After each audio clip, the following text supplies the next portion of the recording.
शहर की भागदौड़ भरी जिंदगी में एक छोटा सा घर था, जहाँ कुसुम नाम की एक महिला अपनी पूरी दुनिया बसाए बैठी थी। कुसुम का दिन तब शुरू होता था जब चिड़िया भी नहीं चहचहाती थी, और खत्म तब होता था जब पूरा मोहल्ला गहरी नींद में सो जाता था। घड़ी में अभी सुबह के 5 ही बजे थे।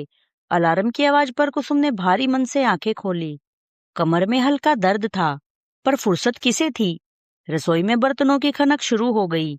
कुसुम खुद से, आज अदरक वाली चाय बनानी होगी, सासू जी का गला खराब है, रोहन का पसंदीदा पराठा और अमित की शर्ट। ओहो, शर्ट कल प्रेस करना भूल गई थी। तभी बेडरूम से उसके पति अमित की तेज आवाज आई। अमित, कुसुम, मेरी नीली जुराबें कहाँ हैं? कितनी बार कहा है, एक जगह रखा करो। रोज का नाटक है तुम्हारा। ऑफिस के लिए देर हो रही है और तुम यहाँ रसोई में खोई हो। कुसुम दौड़ कर गई, अलमारी के ढेर से जुराबें ढूंढ कर दी और वापस किचन में भागी। तभी बेटी रिया चिल्लाई। रिया, मम्मी, मेरा प्रोजेक्ट चार्ट पेपर कहाँ है? आपने कल मेज से हटाया था, अब मिल नहीं रहा। आप चीजें छेड़ती क्यों हो जब आपको पता नहीं होता कि वो कितनी जरूरी हैं? कुसुम ने एक ठंडी आंख भरी और मुस्कुराते हुए जवाब दिया। कुसुम, बेटा, वही अलमारी के ऊपर सुरक्षित रखा है, ताकि उस पर पानी न गिर जाए। जाकर देख लो। तभी बेटा रोहन चिल्लाया। माँ, मेरी बेल्ट नहीं मिल रही है। आप मेरी सभी चीजों को अच्छे से समेट कर क्यों नहीं रखते? अब आपकी वजह से मैं स्कूल के लिए लेट हो जाऊंगा। माँ ने जल्दी से बेटे को उसकी बेल्ट निकाल कर दी। दोपहर के समय कुसुम अभी सिंक साफ करके हटी ही थी कि पड़ोसन सुशीला बिना बुलाए अंदर आ गई। सुशीला का काम ही था दूसरों की कमियां निकालकर सासू माँ के कान भरना। सुशीला, अरे कुसुम, अभी भी काम ही कर रही हो? मैंने देखा अमित जी तो बिना प्रेस की शर्ट पहन कर निकले हैं। लोग क्या कहेंगे कि बहू सारा दिन करती क्या है? और सासू माँ, आपकी चाय में आज वो पहले जैसी बात नहीं रही।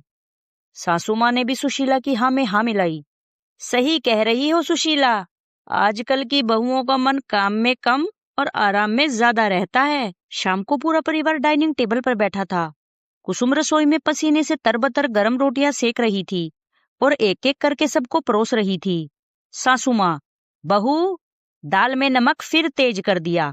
हमारे जमाने में तो हम अंदाजे से ही सब सही बना लेते थे। वैसे भी घर में रहकर करना ही क्या होता है, थोड़ा खाने पर तो ध्यान दे लिया करो। अमित ने अखबार से नजरें हटाए बिना अपनी चाय का कप मेज पर पटका। अमित, छोड़ो माँ, इसे क्या पता बाहर की टेंशन। दफ्तर में बॉस की सुनो, क्लाइंट्स के नखरे उठाओ, पसीने बहाओ, तब जाकर घर चलता है। यहाँ तो बस पंखे के नीचे बैठना है और खाना बनाना है। जरा बाहर जाकर पैसे कमाना पड़े तो पता चले कि थकान क्या होती है। तुम दिन भर घर में करती ही क्या हो? कुसुम के हाथ रुक गए, उसकी आंखों में आंसू छलक आए, पर किसी ने उसकी तरफ देखा तक नहीं। सब खा पी कर अपने कमरों में चले गए। मेज पर जूठे बर्तन और बिखरा हुआ सामान कुसुम का इंतजार कर रहा था। जब कुसुम काम खत्म करके अपने कमरे में गई तो अमित ने चिल्लाते हुए कहा, क्या कर रही हो? तुमको दिखता नहीं है क्या? मैं सो रहा हूँ। तुम तो सारा दिन घर में पड़ी रहती हो। तुम्हें तो कुछ काम दाम है नहीं, पर मुझे सुबह ऑफिस जाना होता है। बंद करो ये बत्ती, मेरी नींद खराब हो रही है। कुसुम थोड़ा घबराते हुए, नहीं, वो मेरी कमर में सुबह से दर्द है, इसलिए बत्ती जलाकर दवा ढूंढ रही थी। अमित गुस्से में, बंद करो अपनी बकवास और मुझे सोने दो। कुसुम का दिल ये सुनकर टूट गया कि जिस परिवार के लिए मैं दिन रात लगी रहती हूँ, उन्हें मेरी कदर ही नहीं है। कुसुम आंसू बहाते बहाते सो गई। अगली सुबह सूरज की रोशनी आंगन में फैल गई थी, पर घर में वह चहल पहल नहीं थी जो रोज होती थी। 8 बज चुके थे। अमित हड़बड़ाहट में उठा। अमित चिल्लाते हुए, कुसुम, चाय कहाँ है? अरे 8 बज गए, ऑफिस की मीटिंग है मेरी। आज अलार्म क्यों नहीं बजाया तुमने? उसने बाहर आकर देखा, किचन अंधेरे में डूबा था। गैस का चूल्हा ठंडा पड़ा था। कुसुम बरामदे में आराम से कुर्सी पर बैठी शांति से अपनी चाय पी रही थी और अखबार देख रही थी। ससुर जी, बहू, मेरी दवाई और गर्म पानी, मेरा गला सूख रहा है, अभी तक कुछ नहीं मिला। सासू माँ, अरे ओ बहू, ये क्या तमाशा है? नाश्ता क्यों नहीं बना अभी तक? घर के क्या नियम धर्म हैं, सब भूल गई क्या? कुसुम अपनी जगह से उठी नहीं। उसने बहुत ही शांत और गहरे स्वर में जवाब दिया, आज से मैंने घर के कामों से रिटायरमेंट ले ली है। कल रात अमित ने और आप सबने याद दिलाया कि मैं दिन भर कुछ नहीं करती, तो मैंने सोचा क्यों ना आज सच में कुछ न किया जाए। आज घर में वही होगा जो कुछ नहीं करने से होता है। दोपहर के 1 बजे तक घर की शक्ल बदल गई। अमित को अपनी शर्ट खुद प्रेस करनी पड़ी, जिसे उसने जल्दबाजी में बीच से जला दिया। बच्चों को स्कूल के लिए खुद तैयार होना पड़ा। रोहन एक मोजा नीला और दूसरा काला पहन कर गया। रसोई में युद्ध जैसा माहौल था। अमित चाय बनाने गया तो दूध उबलकर पूरी शेल्फ पर फैल गया। अमित झुंझलाते हुए, धत तेरी की, एक चाय नहीं बन रही मुझसे। कुसुम जरा देखना ये गैस कैसे कम होगी। कुसुम दूर से ही, अमित वो तो बस खाना बनाना है ना, बहुत आसान होता है, खुद देख लो। शाम तक भूख और गंदगी ने सबके चेहरे उतार दिए। फर्श पर धूल जम रही थी, सिंक बर्तनों से भर चुका था।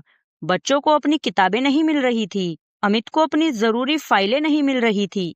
रात के 8 बजे पूरा परिवार ड्राइंग रूम में इकट्ठा था। सब थके हुए, भूखे और परेशान थे।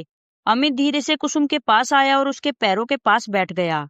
अमित धीमी स्वर में, कुसुम, हमें समझ आ गया। आज बस इन 12 घंटों में ही हमें पता चल गया कि इस घर का हर कोना, हर सांस तुम्हारी वजह से चलती है। हम जिसे कुछ नहीं कहते थे, वो दरअसल इस घर की नींव थी। आई एम सॉरी कुसुम। रोहन और रिया दौड़कर आए और कुसुम के गले लग गए। रोहन, सॉरी मम्मी, आज पता चला कि हमारे मोजे से लेकर हमारे प्रोजेक्ट तक सब आपकी मेहनत है। सासू माँ ने भी आगे बढ़कर कुसुम का हाथ थाम लिया। बहू, मुझे माफ कर दे, मैं भूल गई थी कि एक घर को संभालना किसी दफ्तर की नौकरी से कहीं बड़ा और मुश्किल काम है। तू इस घर की अन्नपूर्णा है। कुसुम की आंखों में इस बार सुकून के आंसू थे। उसने उठकर सबको गले लगाया और मुस्कुराते हुए रसोई की ओर चल दी। आज की सीख, घर की स्त्री की मेहनत अक्सर इसलिए नहीं दिखती क्योंकि वह इसे बिना किसी शोर के करती है, लेकिन जिस दिन वह रुक जाती है, उस दिन घर की नींव हिल जाती है। इसलिए घर के किसी भी काम को छोटा समझना बंद करे, क्योंकि सम्मान और कदर ही एक परिवार की असली बुनियाद होते हैं। दोस्तों, अगर ये कहानी आपके दिल तक पहुंची है तो इसे लाइक और शेयर जरूर करें। मेरी ऐसी ही और सच्ची कहानियों से जुड़ने के लिए हमें फॉलो और सब्सक्राइब करके मेरा हौसला जरूर बढ़ाएं। धन्यवाद।